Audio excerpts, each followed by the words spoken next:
जय हिंद। कैसे हैं आप सभी? आशा करता हूँ बहुत ही अच्छे होंगे। इस वीडियो में हम अपने लेकर आए टॉप 30 जी के प्रश्न। ये ऐसे प्रश्न हैं जो बार बार एग्जाम में पूछते हैं। तो चलिए वीडियो की शुरुआत करते हैं, बाद में फीडबैक जरूर दीजिएगा।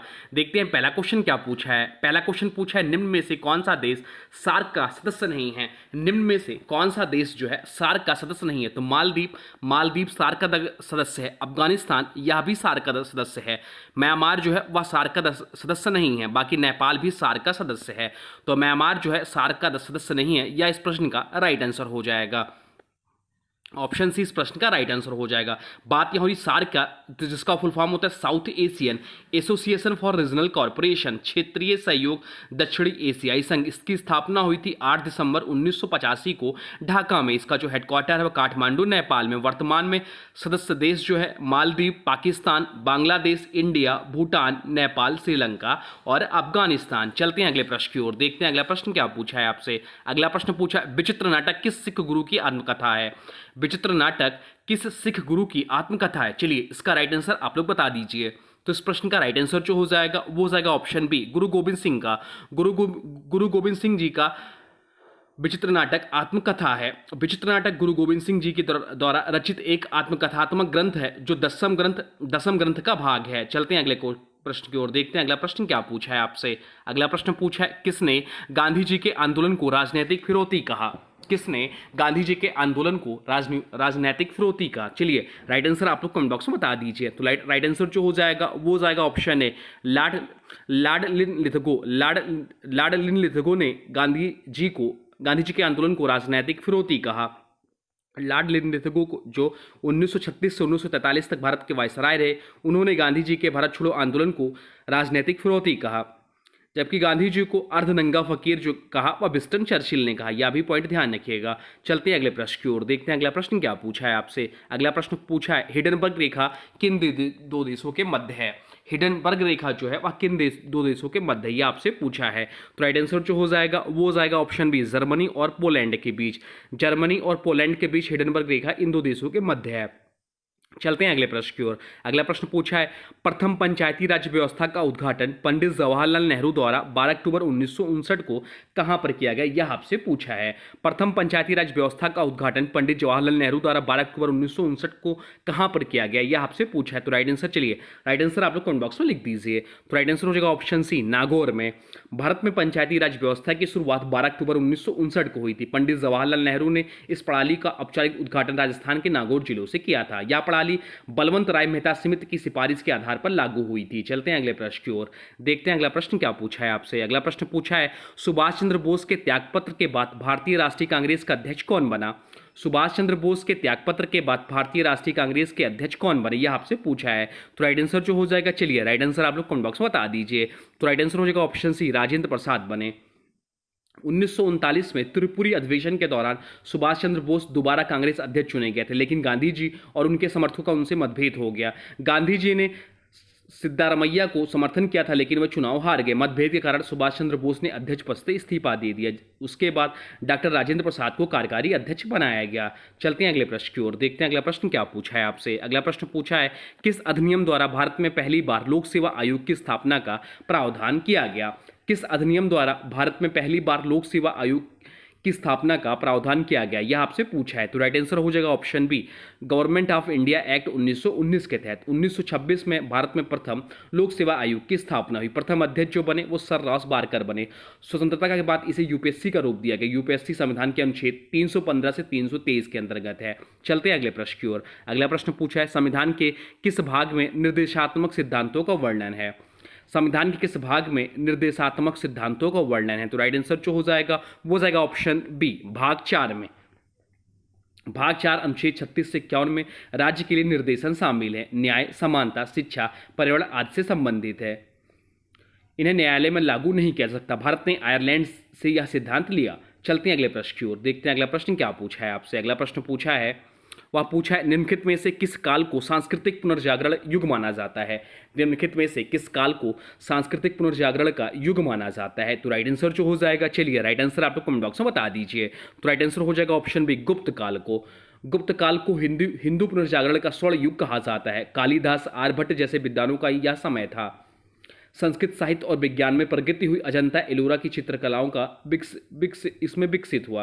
नालंदा विश्वविद्यालय का विकास हुआ। चलते हैं अगले प्रश्न की ओर, देखते हैं अगला प्रश्न क्या पूछा है आपसे। अगला प्रश्न पूछा है, किस मुस्लिम शासक ने सर्वप्रथम इबादत खाना की स्थापना की? किस मुस्लिम शासक ने सर्वप्रथम इबादत खाना की स्थापना की? तो राइट आंसर जो हो जाएगा वो हो जाएगा ऑप्शन सी, अकबर ने।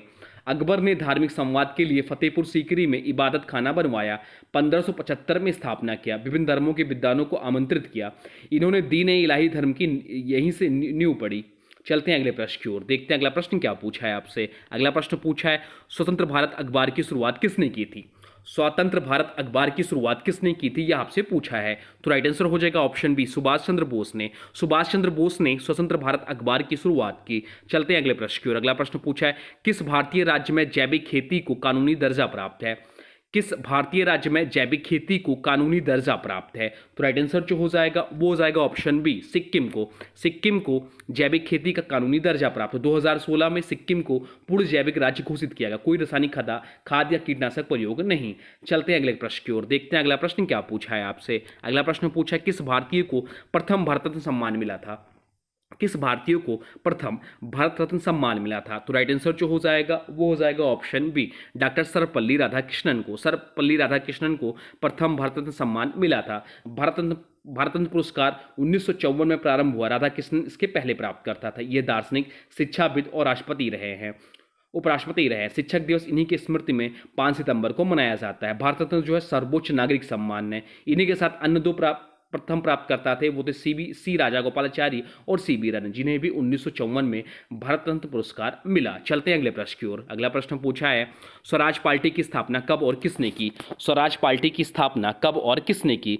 तो स्वराज पार्टी की जो स्थापना की वह 1923 में चित्तरंजन दास ने की। तो राइट आंसर हो जाएगा ऑप्शन बी, 1923 में चित्तरंजन दास व मोतीलाल नेहरू ने स्वराज पार्टी की स्थापना की। चलते हैं अगले प्रश्न की ओर, देखते हैं अगला प्रश्न क्या पूछा है आपसे। अगला प्रश्न पूछा है, किस वायसराय के समय में बंगाल विभाजन हुआ था? किस वायसराय के समय बंगाल का विभाजन हुआ था? चलिए राइट आंसर आप लोग कमेंट बॉक्स में लिख दीजिए। तो राइट आंसर जो हो जाएगा वो हो जाएगा ऑप्शन है, लॉर्ड कर्जन के समय में। लॉर्ड कर्जन के समय में बंगाल का विभाजन हुआ था। विभाजन ने राष्ट्रवादी आंदोलन को गति दी। धार्मिक आधार पर पूर्व और पश्चिम बंगाल के विभाजन हुआ। 1905 में विरोध में स्वदेशी आंदोलन शुरू हुआ। 1911 में यह विभाजन रद्द कर दिया गया। चलते हैं अगले प्रश्न की ओर, देखते हैं अगला प्रश्न क्या पूछा है आपसे। अगला प्रश्न पूछा है, आर्टिकल 280 किससे संबंधित है? आर्टिकल 280 जो है वह किससे संबंधित है, यह आपसे पूछा है। चुनाव आयोग से, वित्त आयोग से, अनुच्छेदों की व्याख्या से या संसद से? तो राइट आंसर जो हो जाएगा वो हो जाएगा ऑप्शन में वित्त आयोग से। आर्टिकल 280 जो है वित्त आयोग से संबंधित है। वित्त आयोग राज्यों व केंद्र में कर वितरण करता है। प्रत्येक 5 वर्षों में इसका गठन होता है। अनुशंसा, अनुदान और वित्तीय संतुलन इसका करता है। 15वें वित्त आयोग के जो अध्यक्ष है वह NK सिंह है। यह एक संवैधानिक संस्था है। चलते हैं अगले प्रश्न की ओर, देखते हैं अगला प्रश्न क्या पूछा है आपसे। अगला प्रश्न पूछा है, किस शासक ने सर्वप्रथम भूमि मापन के लिए सिक्का एवं गज की प्रणाली अपनाई थी? किस शासक ने सर्वप्रथम भूमि मापन के लिए सिक्का एवं गज की प्रणाली अपनाई थी? तो राइट आंसर जो हो जाएगा वो हो जाएगा ऑप्शन है, अकबर ने। अकबर ने टोडरमल के माध्यम से भूमि मापन का वैज्ञानिक तरीका अपनाया। टोडरमल जो था वह अकबर का राजस्व मंत्री था। चलते हैं अगले क्वेश्चन की ओर, देखते हैं अगला प्रश्न क्या पूछा है आपसे। अगला प्रश्न पूछा है, भारत में पहली निजी रेल सेवा जिसे बोलते हैं प्राइवेट ट्रेन किस नाम से शुरू हुई थी? भारत में पहली निजी रेल सेवा किस नाम से शुरू हुई थी? चलिए राइट आंसर आप लोग कमेंट बॉक्स में बता दीजिए। तो राइट आंसर जो हो जाएगा वो हो जाएगा ऑप्शन है, तेजस एक्सप्रेस नाम से शुरू हुई थी। तेजस एक्सप्रेस IRCTC द्वारा संचालित निजी प्रबंधन की ट्रेन है। यह लखनऊ से नई दिल्ली मार्ग पर चली थी सबसे पहले। चलते हैं अगले क्वेश्चन की ओर, देखते हैं अगला क्वेश्चन क्या पूछा है आपसे। अगला प्रश्न पूछा है, रुपे कार्ड किस संस्था द्वारा विकसित किया गया? रुपे कार्ड जो है वह किस संस्था द्वारा विकसित किया गया? तो राइट आंसर जो हो जाएगा वो हो जाएगा ऑप्शन बी, NPCI, जिसका फुल फॉर्म होता है national payments corporation of India. इसके द्वारा रुपे कार्ड को विकसित किया गया। रुपे भारत का स्वदेशी कार्ड नेटवर्क है।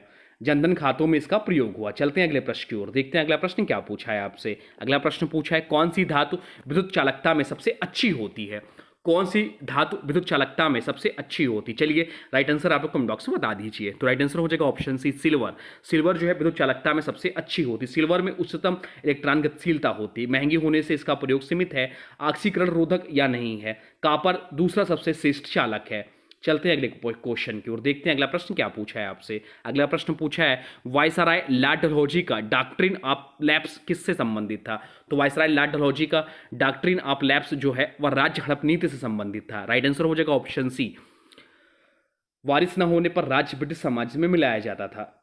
इसमें था सतारा, नागपुर, झांसी, अवध इसके शिकार बने। रानी लक्ष्मीबाई ने इसका विरोध किया, विद्रोह का प्रमुख कारण बना। चलते हैं अगले प्रश्न की ओर, देखते हैं अगला प्रश्न क्या पूछा है आपसे। अगला प्रश्न पूछा है किस भारतीय स्वतंत्रता सेनानी को भारतीय समाजवाद का जनक कहा जाता है? किस भारतीय स्वतंत्रता सेनानी को भारतीय समाजवाद का जनक कहा जाता है? तो राइट आंसर जो हो जाएगा वो हो जाएगा ऑप्शन बी, राम मनोहर लोहिया को। राम मनोहर लोहिया को भारतीय समाजवाद का जनक कहा जाता है। चलिए चलते हैं अगले प्रश्न की ओर। अगला प्रश्न पूछा है नीति आयोग का गठन कब हुआ था? नीति आयोग का गठन कब हुआ था? तो नीति आयोग जिसका फुल फॉर्म होता है national institution for transforming India, जिसका उद्घाटन हुआ था 1 जनवरी 2015 को, जिसके अध्यक्ष होते हैं प्रधानमंत्री, प्रधानमंत्री। इसमें उपाध्यक्ष और सीईओ भी होते हैं। तो इसका जो गठन हुआ था वह था 1 जनवरी 2015 को। तो राइट आंसर हो जाएगा ऑप्शन बी, 1 जनवरी 2015 को। चलते हैं अगले प्रश्न की ओर। अगला प्रश्न जो पूछा है वह पूछा लिंगराज मंदिर किस शैली का उदाहरण है? लिंगराज मंदिर जो है वह किस शैली का उदाहरण, ये आपसे पूछा है। द्रविड़ शैली का, नागर शैली का, वेशर शैली का, मिश्रित है। तो राइट आंसर हो जाएगा ऑप्शन बी, नागर शैली का उदाहरण है लिंगराज मंदिर। या भुवनेश्वर उड़ीसा में स्थित है, भगवान शिव को समर्पित है, 11वीं शताब्दी में बनाया गया। चलते हैं अगले प्रश्न की ओर, देखते हैं अगला प्रश्न क्या पूछा है आपसे। अगला प्रश्न पूछा है भारतीय संविधान में संघीय सूची किस अनुसूची में है? भारतीय संविधान में संघीय सूची किस अनुसूची में है? तो भारतीय संविधान में संघीय सूची जो है वह 7वीं अनुसूची में है। राइट आंसर हो जाएगा ऑप्शन बी, 7वीं अनुसूची में। चलते हैं अगले प्रश्न की ओर। अगला प्रश्न पूछा है प्लास्टर ऑफ पेरिस किससे बनता है? प्लास्टर ऑफ पेरिस जो है वह किससे बनता है, ये आपसे पूछा है। तो प्लास्टर ऑफ पेरिस जो बनता है वह जिप्सम से बनता है। जिप्सम जिसका रासायनिक सूत्र होता है CaSO4 इंटू हाफ H2O, इसका रासायनिक सूत्र होता है। जिप्सम को गर्म करके प्लास्टर ऑफ पेरिस बनाया जाता है। जल में संपर्क आने पर जमता है या मूर्तिकला और सर्जरी में इसका उपयोग होता है। चलते हैं अगले प्रश्न की ओर, देखते हैं अगला प्रश्न क्या पूछा है आपसे। अगला प्रश्न पूछा है राज्य पुनर्गठन आयोग की अध्यक्षता किसने की थी? राज्य पुनर्गठन आयोग की अध्यक्षता किसने की थी, यह आपसे पूछा है। तो राइट आंसर हो जाएगा ऑप्शन है फजल अली ने। फजल अली ने राज्य पुनर्गठन आयोग की अध्यक्षता की थी। आयोग का गठन 1953 में किया गया और रिपोर्ट 1955 में आई। भाषा आधारित राज्य गठन सिफारिश हुआ। 1956 का राज्य पुनर्गठन अधिनियम, आंध्र प्रदेश पहला भाषा आधारित राज्य बना। चलते हैं अगले प्रश्न की ओर, देखते हैं अगला प्रश्न क्या पूछा है आपसे। अगला प्रश्न पूछा है भारतीय संविधान का संरचना मॉडल किस देश से लिया गया है? भारतीय संविधान का संरचना मॉडल किस देश से लिया गया है? तो राइट आंसर जो हो जाएगा वो हो जाएगा ऑप्शन बी, ब्रिटेन से।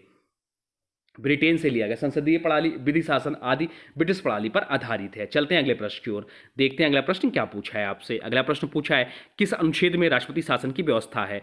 किस अनुच्छेद में राष्ट्रपति शासन की व्यवस्था है? तो राइट आंसर जो हो जाएगा वो हो जाएगा ऑप्शन बी, अनुच्छेद 356 में। अनुच्छेद 356 में राष्ट्रपति शासन की व्यवस्था है। राज्य में संवैधानिक विफलता पर केंद्र शासन लागू होता है। राज्यपाल की रिपोर्ट के आधार पर या 6 महीने तक लागू होता है, 3 साल तक बढ़ाया जा सकता है। चलते हैं अगले प्रश्न की ओर, देखते हैं अगला प्रश्न क्या पूछा है आपसे। अगला प्रश्न पूछा है ऑपरेशन फ्लड किससे संबंधित है? ऑपरेशन फ्लड जो है वह किससे संबंधित है? तो ऑपरेशन फ्लड जो है दुग्ध उत्पादन से संबंधित है, दुग्ध क्रांति से संबंधित है। तो राइट आंसर हो जाएगा ऑप्शन बी, ऑपरेशन फ्लड जो है दुग्ध क्रांति से संबंधित है। वर्गीज कुरियन द्वारा आरंभ किया गया कार्यक्रम था। भारत विश्व का सबसे बड़ा दुग्ध उत्पादक देश बना। तो ये रहे टॉप 30 जीके के प्रश्न। अब आज की वीडियो से प्रश्न है, इसका राइट आंसर आप लोग को कमेंट बॉक्स में बताना है। आज की वीडियो से प्रश्न है किस भारतीय को प्रथम भारत रत्न सम्मान मिला था? किस भारतीय को प्रथम भारत रत्न सम्मान मिला था? इसका जो भी राइट आंसर होगा कमेंट बॉक्स में जरूर बताइएगा। शासन वीडियो कैसा लगा या भी जरूर बताइएगा। हाँ, और देखिए अभी तक आपने वीडियो को लाइक नहीं किया है तो प्लीज वीडियो को लाइक कर दीजिए और चैनल पर नए चैनल को सब्सक्राइब भी कर लीजिए। चलिए मिलते हैं एक नए वीडियो में, तब तक के लिए thanks for watching railway exam target. For more update please subscribe railway exam target channel.